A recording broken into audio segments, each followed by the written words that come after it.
For this next activity, we're going to take our Boolean algebra and convert it to ladder logic equivalence. So this seems to make sense to a lot of the students. So let's take the first one. We have A or B,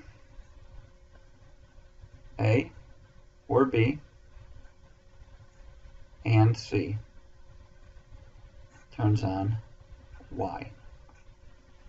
A or B and C turns on Y. The next one we have A or B,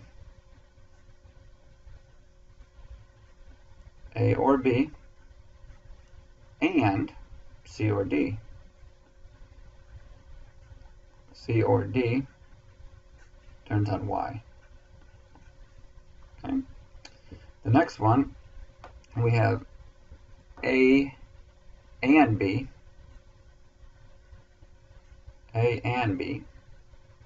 or C and D turns on Y. That's how that one looks. The last one we have not A or B or C. So I have a not A and B, or B or C, and not D and E turns on Y. So that's how that one looks. Now at the bottom here we're going to wrap it all up. So we can work freely between these. We've taken a look at these Boolean algebra symbols, and we've been able to take this example and work it back to here.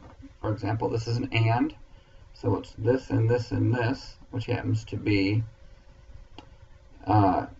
A or B, C, and a not D to generate this here, this equation. We can convert this to ladder logic because we have C and D and A or B turning on Y. That's how that one would be. I do see that I have a not D here, so maybe this should have been written as not D, and that should have been written as not D. Got another one here. We went through this one in the lecture video. That we have the diagram, we can generate the equation, or we have the equation, we can generate the diagram. You can go either way with it. And you can also generate ladder logic with it. So this is A and B,